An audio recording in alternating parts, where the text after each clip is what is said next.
Hey everybody, this is Thomas from Tooll, and today I want to go deeper into the world of programming with C# and Tooll.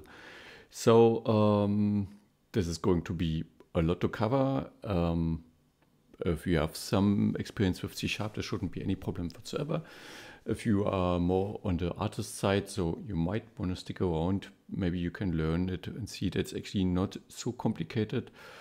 But yeah, we are going into the depth of C# development right now. And I picked this little feature here, which I've been developing today. So the idea is that I have something like a little bit of storyboarding tool, so I can do things like annotations or layout sketches for timings, things like that. And it's a little bit inspired by Grease Pencil from Blender. I love that. I love Grease Pencil. And yeah, so it's a very early implementation, but I want to see how far we can get with that. And it's a good example of how far you can actually do things with Tooll without like actually changing the core or introducing new data types. So it's completely self-contained within this little sketch here. So what do we have here? So this thing is called Sketch, and it covers like everything, like, you know, like everything, like, okay, this is a bad example. So like, let's show this example here. So I made this little animation here. So I can scrub through here and you see, like, you know, like there's, you know, a little story going on. And we see that we have a little bit of onion scanning here. So you can actually show this at, let's say, there's a small animation here. And you can also do this with onion scanning, which is sometimes really nice. So like the frames going into the future are displayed with yellowish and the thing in the past with blue. And you can do all kinds of things. So you can actually like start drawing here. Let's say, let's go in here and you want to see in this frame we have like the sun coming up here, or maybe I should use my tablet here, otherwise it's going to be strange. And then we can scrub through the frames and then actually do like a little bit of animation here. I mean, I'm really not a lot an animator, so I hope this doesn't look pretentious, but like just storyboarding helps, and sometimes just like animating and doing annotations helps. So let me give you another example here. So if we take, let's say we take an animation like a demo here, and we load the demo and it takes ages, and then we zoom out here, and here's all the animation. And it's a little bit blurry because the resolution is not high enough, but it's okay. We can discuss it. So maybe disable like this thing here. So it be, and now let's say we want to do some review and see like, okay, like what is like this little thing here, and this looks strange. What is this even? So then we can do we can render this into a layer, and then we group this and we add a new sketch. And maybe we change the file name here so we don't overwrite our initial sketch there. We put this also into a layer and we pipe this together, and we render this into the target. So the reason why I'm doing this is otherwise while drawing I'm moving the camera. I still have to fix that issue. But now you can actually go in here and then review this thing and then start like drawing and saying like, I should be able to draw that, like this here. So maybe I was like in eraser mode. So you could go in here and say like, okay, what is this? And then you can play in here, and with, so I added this keyframe here, so I now animated this value, and then there's a hotkey called Shift-C, and Shift-C will add a new keyframe to the currently animated value. So you can actually go in here, and you see it adds a new keyframe there, increments this by 1, and then you can select, and what's like this guy here. So like what is this even? And then you can go through like these, you know, like and do like a review, you know, like saying like what like pointing out like mistakes, like you know, like this glow looks a little bit off, glow off, and we've got a keyframe there. And there's also like a mode here that only shows these comments when they are close at the where we actually made the comment. So you can you know, like, can only have them there. Let's see how this works. So what is in there? So if we open the sketch here, we see that, well, it is a mouthful. And but it's also like a good example how stuff works. So I wanted to walk you through that. So let's start with like how this graph is being evaluated.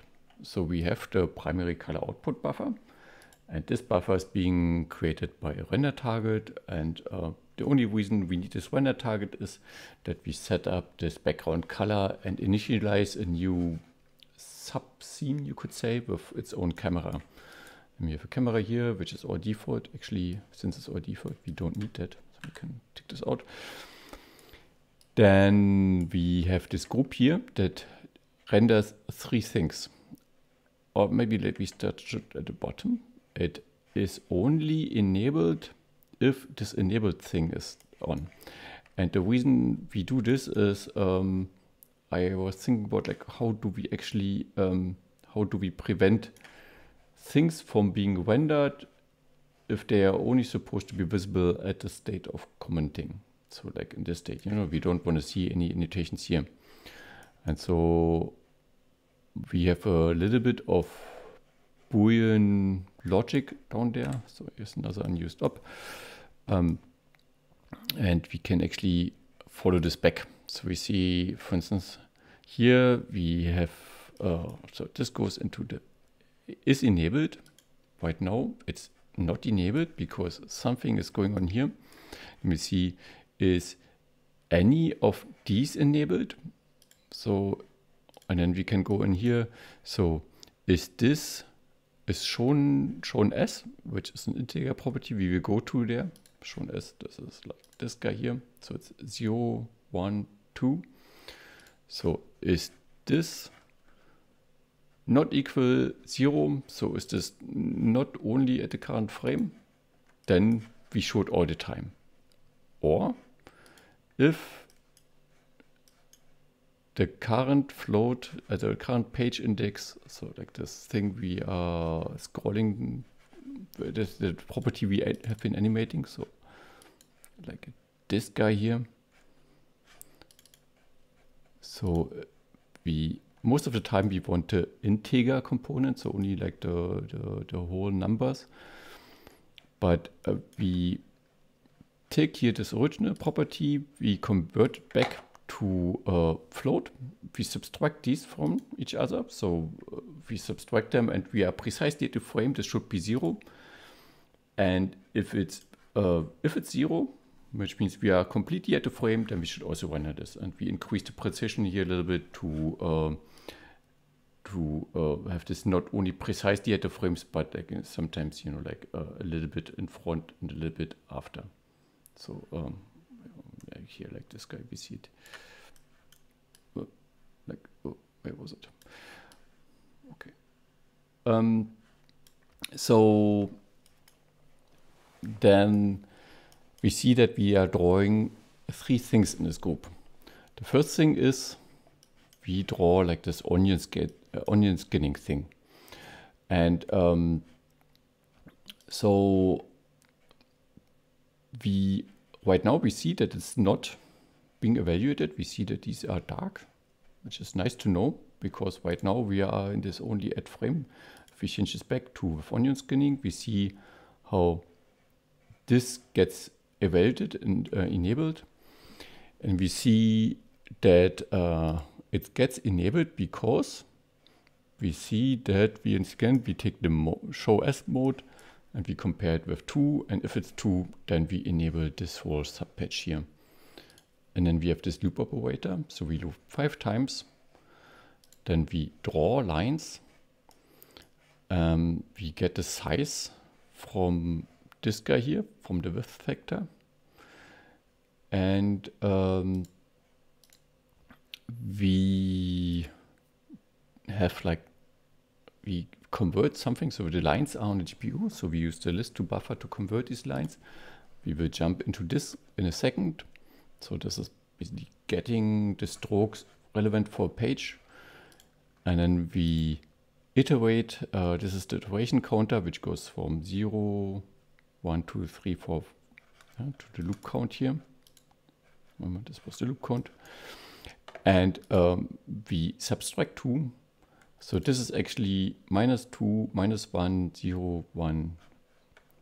And we take the sample color, we sample the color here. So this is -2, -1, 0 is white. So this is the actual frame we are looking at. So, it's a little bit confusing because we colorize this, which makes it a little bit stupid here. Yeah, then we draw the subsequent or following frames with this color. And so the nice thing is that this is procedural. So you could actually, so if we go back into our little sketch here, so we could actually say, let's say, so if we wanted to have like more onion skinning, we could actually go in here and add more frames. So of course we would need to subtract a little bit more, but yeah, it would be possible. So yeah, it's a nice way to illustrate the power of like looping over stuff. And then we have this center thing here. We draw the lines. Once again, we convert these buffers and send them to the GPU. Once again, we have like the same thing here. We get like the sketch points for a page. Then we have like this monster here, which seems to be like a central thing. And we come to this also in a second. And there's, yeah, we will pass this in a second here. And then we only have the third part, which basically takes the radial points and draws lines. And this is basically, you know, this is like this little thing here that shows me how big my cursor is. So we have a bunch of parameters here. So one thing that might be interesting is that, so right now we have this guy here. So this is a file picker, and you can change this property by right-clicking on this field and go to parameter settings. And there we have, this is not a default string. You know, right now this is not a string, but parameter settings. This is a file path. And this gives us this little picker here, which is super interesting. And you can also actually, you can click there, press edit, and then, oh, I hope I didn't do something wrong. Normally it should open like a Visual Studio Code, but right now it refuses. Maybe it's not associated with that. So we actually oh no, wait a second. We have a bunch of like these drop downs here. And this question comes up over and over again. So what are these drop downs?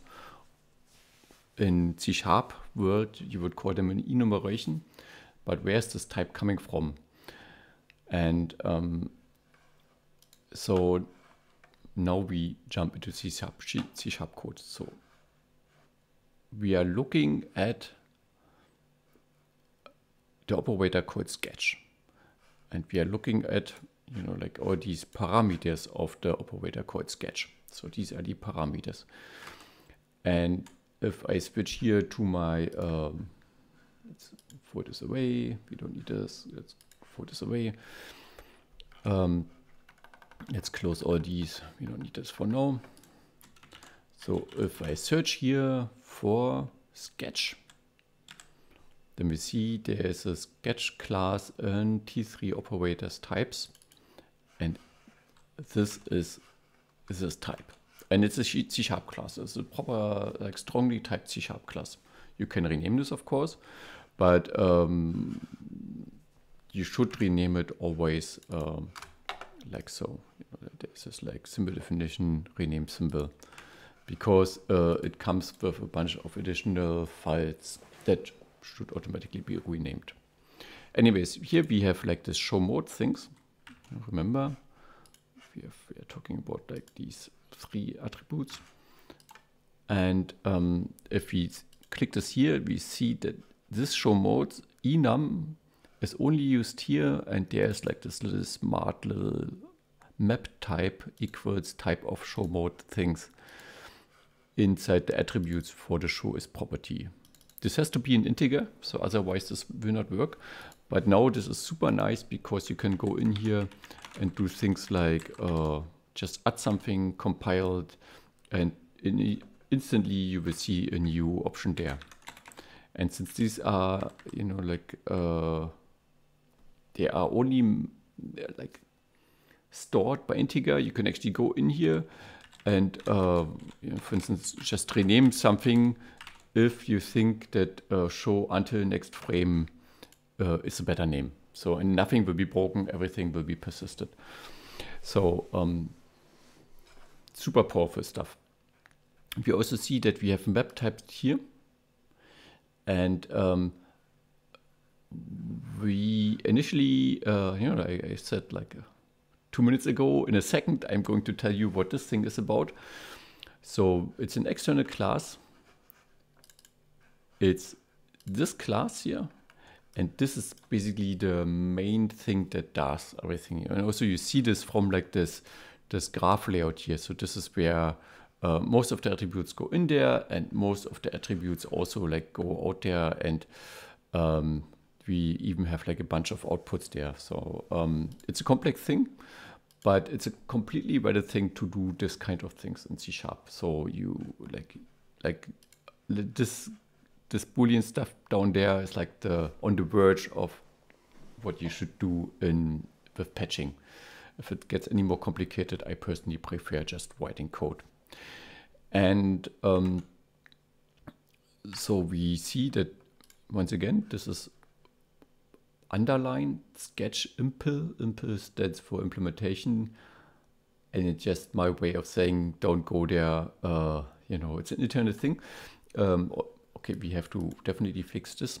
Move it to internal or something. But the important thing here is the underline, which makes it. So we have the symbol browser here, and so even when looking for impl, it will still not show up because it's downranked. So you really have to explicitly look for this, otherwise it will not show up in the search result list. And this is a good thing because it's not useful for anything else but rendering these sketches. So let's jump in there. So nothing is in there, so you could jump in here, but it's only the attributes, so don't do this. We want to go into the code, and we can jump in here by just pressing F12 here and jump in there, but you can also go there with, so I don't know what's like with Visual Studio, but I'm using Rider here, and there it's like Control T, and then you can just start typing. And of course, Rider doesn't care like if it starts with an underline, or it just complains that it should not start with an underline because it's not a proper class name, but we don't care. So we see that this is a lot of code. It's like these 300 lines. And I'm going to now go through each of these lines and show you what this is doing. If you think about like, okay, like 300 lines of code, think about it, what it's actually doing. You know, it's doing this painting part. It's switching between different modes like drawing and painting. It's having hotkey handling. It does serialization. So serialization is a fancy term for it actually writes and reads stuff from the disk. It does like the switching. It does the online stuff. So I think like this is a pretty serious amount of functionality for 300 lines of code. Yeah, and it even does some vector transformations, so it would still work like even if you would go in here and add like a weird camera transformation. So eventually I want to go there and do it more into like painting in 3D. So it would still work. So yeah, but it's code, and yeah, let's go through it. It's actually not as scary as it looks. At least I think so. So at the top we have a bunch of includes, and most of the time I never typed in. A writer asks me if do you want to import this, and I say yes. I never do this. Then we have this comment here. So Resharper is an extension for Visual Studio, and it's made by a company. I think they are Russian or Ukrainian. I can't remember, but I think they're called JetBrains, and they are the authors of this Rider IDE, and I love their tools. And anyways, if I remove this thing here, then we see that we immediately get like these redundant classifier warnings. So it will tell me, hey, you can leave this alone.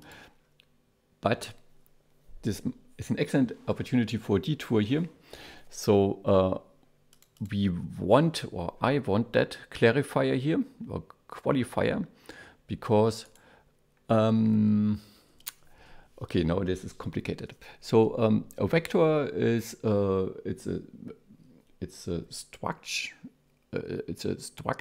So it's not a class, but it's a structure type. And it obviously has 4 components here, like vector 4. Sadly, we have 2 different vector classes in Tooll.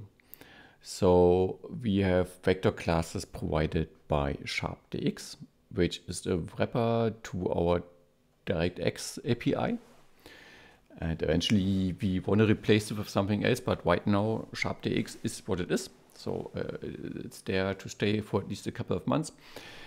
And it comes with classes for, or with structures for storing vectors, and we need them. So this is how we tell DirectX here is a vector for instance, for a color, for a quaternion. The problem is that on imgui.net world, or imgui land, we are using system numerics. So I don't know if you have included there. So there's like system and system numerics. So and this is makes yeah, this is one of the worst parts on Tooll. If you write a little bit of code, you will get used to this. There are a bunch of helper functions to convert from vector file. Like let's say if you have something like this, you could actually do something like system vector system numerics vec equals p dot, and there is like this extension. So here there's a two-numerics helper that converts this to a system numerics vector if you ever need that. So, but yeah, anyways, I talked enough about like this horrible word. And I do undo here, undo there, undo. We don't need this. We want our comment back. We want our comment back, and so we don't see any more of these warnings. Then we continue. So we are defining a class. So this is the strongly typed class for the operator. And so I don't really want to go in there. So instance is basically, it's an abstract generic, no, it's a generic type. And this is how we do serialization in Tooll. So I will keep this for another tutorial because it's super complicated. By this, we can actually work with generic classes and attach a bunch of, or like most of the functionality that are required to an operator without losing its type. So this is what it's roughly doing. Then we have, by convention, right now at the top are our outputs, and at the bottom are our inputs, our parameters. So we see that there are very similar in definition. They are almost the same. So this is an input slot. Actually, if you go in here, you see that input slot is actually inherits slot. Up there, this is only a slot. And a slot is the thing that does cache invalidation and evaluation and things like that. So if you are wondering what this is, I wrote a little bit on the wiki about this topic.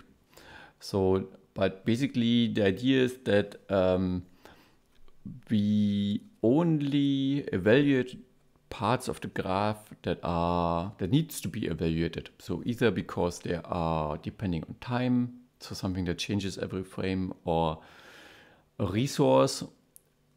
They're depending on a resource, let's say on an OBJ on a hard drive, and you overwrote this OBJ. So this will also like re-trigger like the whole subgraph there.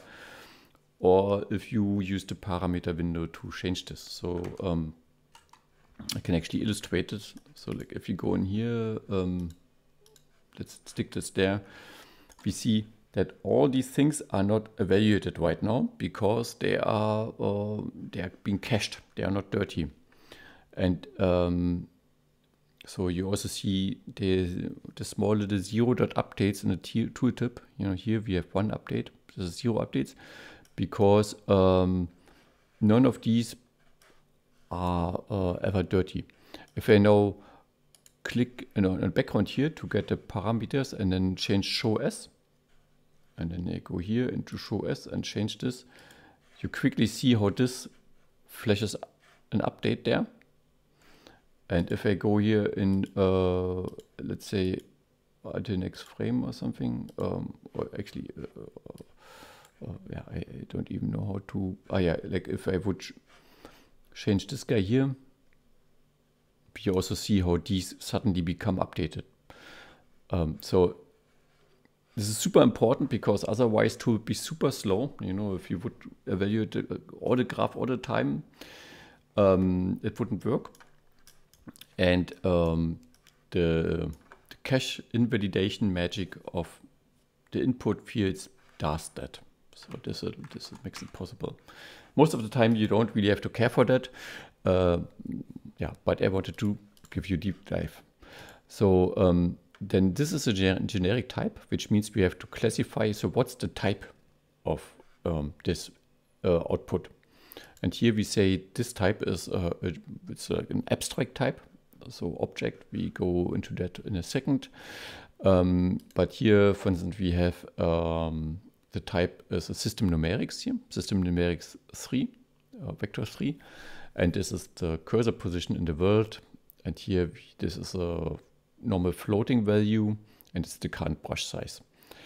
One important note, so these things, they are core properties. So you should be super careful with defining these types. And if you add a type here that is not there, Tooll will not be able to compile this and it might crash. So, and especially like in very nasty bug that happens once in a while with me.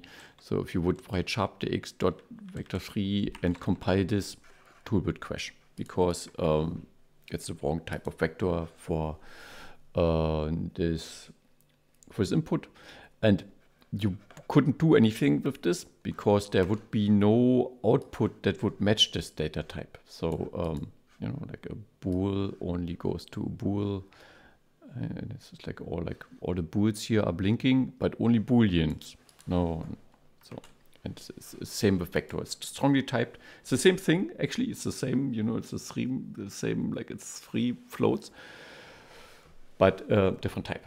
So, anyways, so this is the constructor. You know, it looks like a method, but it doesn't have a return type. So it's the constructor. It's the same type as the same name as the class. And in the constructor, we basically say that whenever the out pages needs updating, then this is the method we should call. And the idea is here that this is the slot we talked about earlier. So if the slot is being connected, then this will tell, hey, I'm dirty, I need to be updated, and then this is calling this function. Same with this. So whenever like each of them are like requesting the input, then they will call the same function, and this will be update. And we see that update is basically, it's 2/3 of like this whole file is this update method. Let's walk through that update method. So it's being called every time, and it needs to get this evaluation context, and the evaluation context is something that while evaluating this graph here, it's being passed along and restored. So for instance, if we start here with a render target, then this render target will set its current resolution, and it will reset the camera, and then it will pass this camera to next node. And if there would be, so if we would add the camera in here and rotate it slightly, then this camera would be stored in as part of the evaluation context. So eventually when we draw something, it would use this camera.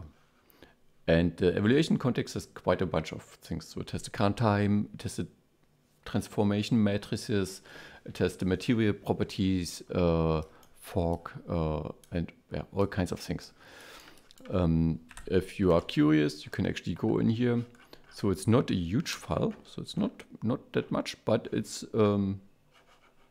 probably too much for like the current thing. But yeah, we need the evaluation context all the time. Then we now are fetching the parameters. And you remember the parameters were down there. So now we are going through each of them and getting their value. The way we do this is we are calling a method called getValue, and we pass in this evaluation context. And so always this seems to be a mouthful, like what? Why would you ever do this? The nice thing is that this will go into, like this will use the elevation context, or maybe like let's take something like this. So let's create a new sketch here, and let's say you want to do something very nifty. You want to do something like you want to, for some reason, take like files in a folder, and then you have like a folder here with let's say my sketches, and then you pick from strings, and then you basically you take this as a file name. Like it's not like this file name is, it's like a property like every other property, which means you can do this kind of things, and you should be able to do this kind of thing. So the float properties, it could be animated, so all these kinds of things should be able to do. And this is what this method is doing. So it takes the file context, it looks if something is connected or what is being stored right now, and then gets the current value. And this will, if necessary, will look, do I have to go in here? Is this dirty? If it's dirty, then I'm going in there, then checks this, and then this will this will get dirty if something in this file folder changes, so it will invalidate like all the parents and so on. So yeah, this is the, if you understand like what this method does, you are basically ready to write your own ops, because like this is the most complicated part you have to understand. So we get this local member, this local variable here, file path. By convention, I have this thing, if it's a file name, I call it file name. If it includes a directory, I call it path. If it's only a directory, I call it folder or path. So file path is like if you have something that includes a directory, then please call it path. Then we have this guy here. So we see that it has an underline. If you can jump here, it's a private member of this class. It's not initialized because at the beginning it's 0, which means that the first time we update this, it will get this file path here. It will see, oh, it's no longer 0.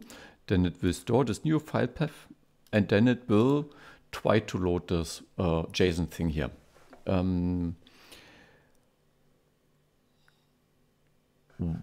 Let's go in there. So line by line. So it will. I promise it will get a little bit faster. So so what this does is it uses. We are still in the core. Within operators, you are only allowed to use the core or features that you implement within operators. So with core, I mean things that are not related to ImGUI or the user interface. Because if any operator would be dependent on the user interface, so on ImGUI, then you couldn't export executables anymore. So that's why we can only trust on core utilities. And within all kinds of core, here's the core, and there's all kinds of things like audio playback and so on. Anyways, there is a sub-library here called utilities, and in utilities there is this try loading JSON. And so like this is C# magic. So it's basically, it's a generic function. That's why it has the T. And basically checks if the file path, oh, I hate this. Don't add uncommented, commented code before the introduction comment. So anyways, it checks like if the file exists and so on. And the cool thing is that we are using something called Newton JSON. And it's a library, and this library will return a valid object of that type, which is awesome. So like this means like the current type we want is a dictionary. A dictionary is a data structure that has like it's a telephone book. This is the number, this is the entry, and this complete thing is the type we are serializing. This is the file name, and what we get back is like this guy. What? This is horrible. This is a bug. This is a bug because we are not using this. It should be like this. It should be like this. This is horrible. I was wondering why it doesn't work. So of course this returns a value, and we should assign it. So let's quickly jump into the page here. So the page is a very small internal class. So this is a class of a subclass within this class. And it has this index where we add new points, and we have something called a structured list. This is something, it's a list of points that we can send directly to the graphics card. And each page is really one little sketch. And since pages, so this is the thing we are holding, everything is this dictionary of pages, so we have unlimited pages. So, and this also, since it's an integer, we can also have like pages with 0 or with negative numbers. Doesn't care. So so I think like these lines are magic because so like normally like to save stuff on the drive, you have to think of like how do we actually save stuff, and this does this thing automatically. So if you go here to our sketch and go inside, so like this is the file that is going to be written, and I think this is just stunningly I still find this unbelievable that this is possible. So anyways, now we are beginning, now things are getting faster. So we have again a property, we get a property from the context, we talked about this before, and we save this into a member. Then we have to switch the brush size here, brush size. So we get a property, and but only if this property is dirty. This means if I change the property with the hotkeys, with the number keys, I want to keep them. But if this brush size is dirty, but it gets dirty when I'm, when I'm sending like this, when I'm changing this, it gets dirty. So then this code will be applied, and then we are getting it from the context. Also, we are going through like this number keys here, and the number keys are digit 1, 2, 3, and so on, so until 9. We iterate over them, and then we check if any of these numbers is being pressed, and if it's pressed, then we are setting this as a new brush size. Then same with the mode. So the mode is, it can be view, it can be draw, it can be erased. So if it's dirty, we are setting the mode. So like this little thing is it's a lot. Let's walk through that line because it's interesting.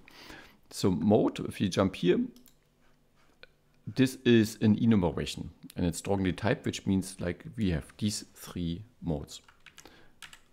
And we cast this here. So and remember, if we go to mode, this is an integer.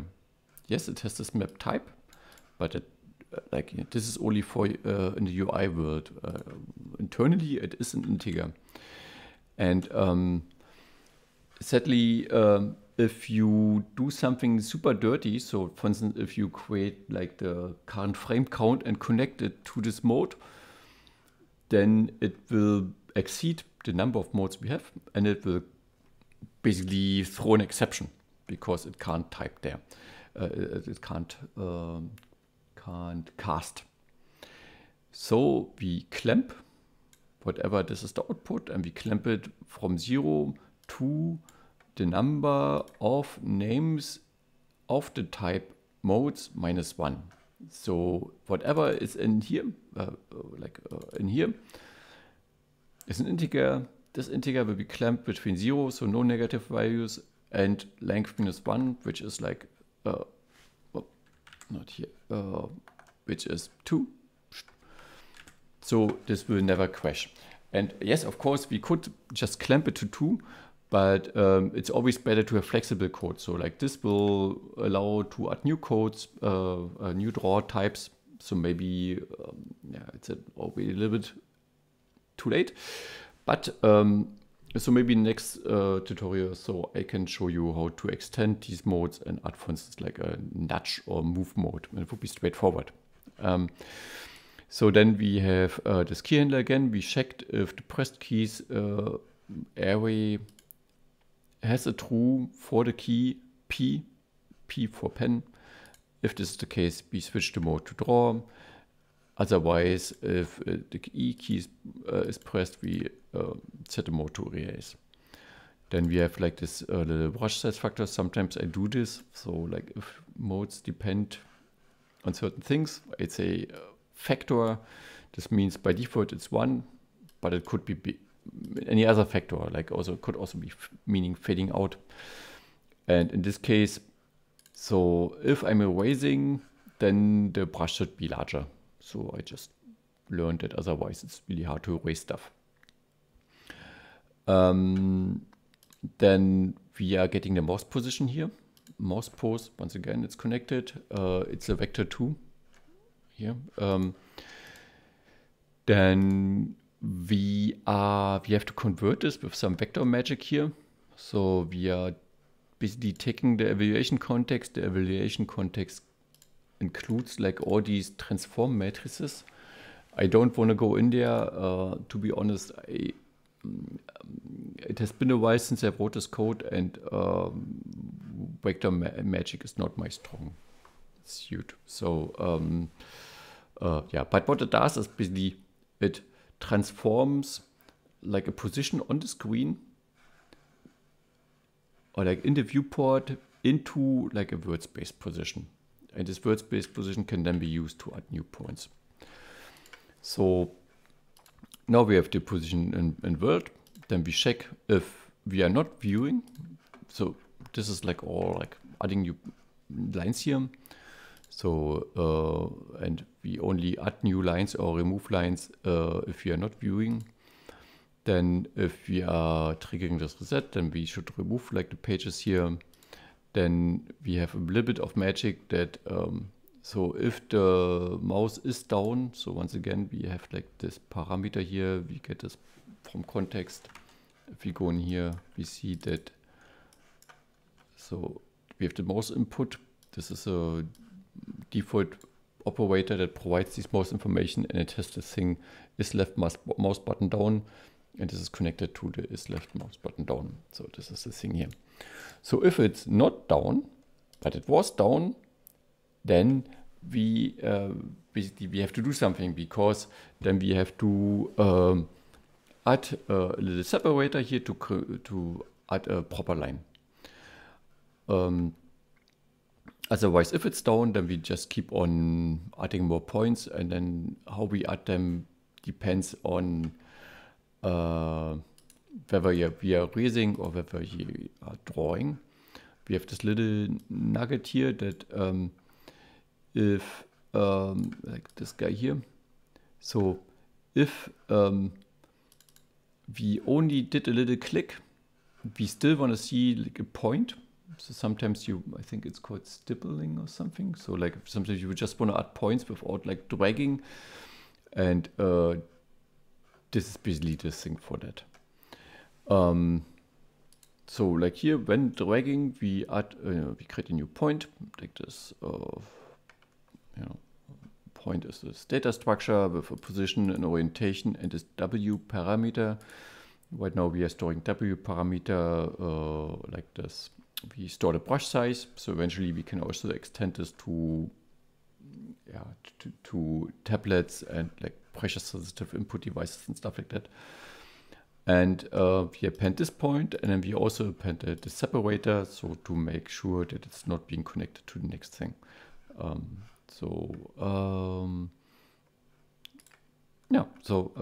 And here with erase, we go through all the points we have. We check if the distance to each of these points is below the brush size. If this is the case, then we write not a number as the new W parameter. And this is how we mark it as no longer visible. And yes, if you delete a lot, we have empty points in there, but like this is so fast, so it doesn't really matter. And then we save the last mouse point. We save as the mouse is now down or was down, and then we save our outputs. You remember, like the whole thing we did here was because the output page wanted to be updated with this method. So now back down here, we actually say, hey, your new value is this pages structure. So it's dictionary of pages. And we also set these other two values here, the brush size and the position and word. And then we have this little thing here, if the whole structure needs saving, and it needs saving every time we add a point, a reference point, and the time changes, then we save it to file. So, okay, we talked about this guy here already. We have this little append point, so this it doesn't really matter. Well, maybe it matters because so this structured list. Where was it? The structured list there. So this is a super efficient data structure that can go directly to the GPU land without any casting. And to do this, you like extending this data structure on every new point would be very inefficient. So we have this thing here. We only do this every 100 points that are being added. We check if we have to increase the structure, and then if we do this, we basically copy this into this new thing here. Then we have to save to file. Actually, now that I think of, we could actually inline this because it's only being used once. So let's So I think it would be like this is good enough to have it just there. We don't need a submethod for that. We have this reset, so clear the current page. We have this page, we talked about that. We have a couple of accessor functions, so get current page. And the only reason I'm doing this is that if I'm accessing something in a dictionary, you remember like the telephone dictionary with the page index and the actual page. So whenever I want to access a page that's not there, I'm creating it. And this is, maybe let's really talk about this, because it's something that a lot of people, me included, learned pretty late. So if you have dictionaries, it's looking into dictionaries super fast. So it's log 2, I guess. But you should only do this once. So otherwise, frequently you see code where you first look into the dictionary, is something there, and then you look again to change what's there. So this is what this method is about. It returns true if there is actually a key for an entry for that key. And if there is, it returns this this variable. So it's a new variable that's being assigned. And then we return it. So we don't have to do anything. And here we know that there is no key. And then we create a new page. We add a structured list. We pre-initialize with the buffer with the default size here. And then we add it to our dictionary and we return this new empty page. So here are like our private variables. I personally like them at the bottom of the file because they are not really relevant. And that's it. So we can quickly look at this other file. So there, you remember there was this get sketch points. So super small. So it only has these pages. It gets them as an abstract object up here. So it gets them and then it casts them into this data structure. We have the dictionary with key, with integer values of the key, and we fetch the data type actually from this other operator. So it's completely valid to do these kinds of things. And if this would not be the same thing, this would return a zero, a null. And if it would returns a null, then we say like, wait a second, you can't use it this way, and don't do this. And we can check this by, if we take this guy here and paste it here, we see you are not allowed to do this. We need, it needs something else. And the problem with this is, so since this is an OBJ, everything would match there. So even I think, let's say if you pass in a block there, oh no, you can, no, OBJ. Okay, OBJ is special, but there are a bunch of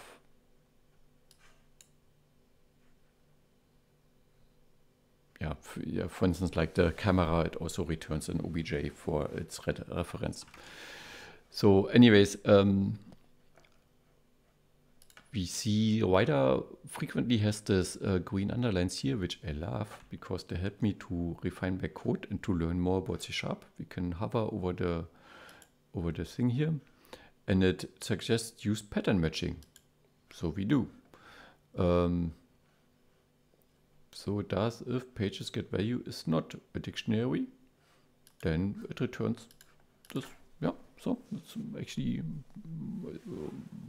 was a good proposal to change this code like this. So, and then we have to see if actually the pages contains something at the page index. So this is the same try get value we talked about a second ago. And if there isn't, we just return an empty list. The empty list there is it's static because it's always the same for all instances of this method here, of this class. Since all the same, we can make it also read only, because you're not supposed to change it after that. And if there is actually an entry, we return it. So this is all the thing does. Very straightforward here. And there you go. So I know it's it is quite a handful, but on the other hand, it's like it's just super powerful, and a lot of these C# operators, like writing C#, especially with live coding, it's just a lot of fun. So like even if you look at let's say like from the smallest thing, let's say you have this modulo thing, which is like actually quite readable if you think about this. So we always have the outputs and the inputs and this update method that is being available for context, and then we take the parameters, we do something with the parameters, and we return a result. And so for instance, like every time I need something new, I just build a new operator, and you can do this on the fly. So you can actually go in here and create a new symbol definition, duplicate this new type, and you can say like modulo, okay, modulo 2 isn't it? Let's say a cosine. I think that we don't have a cosine yet. And then returns the cosine. Oh no, we have a cosine yet already. Maybe like an arctan? Arctan 2. Arctangents. Returns the arctangents of a vector. So let's quickly create a new type here. So we have this guy here, we save. So it's saved here. And then I can just look at this and it will pop up here. So this will already be valid code with the new .NET. We don't need this double specification in there. So obviously for an arctan we need a vector 2 to remove this. Every time you change the type here, you should add a new UID. But now they take this and make sure that they want to use the vector 2 in system numerics. So let's see if this is actually system numerics. Yeah. And this is our vector. And then we go in here and say result value equals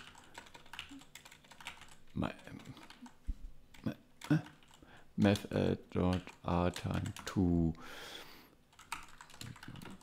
vec equals vector get value context x for y. Done.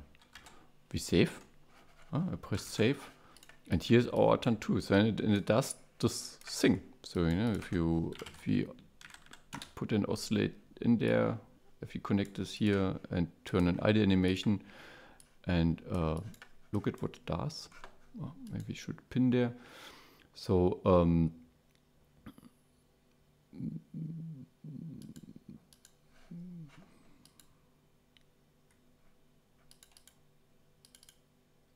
I think I don't know what I expected, but I thought I would have expected something else. But maybe it's just very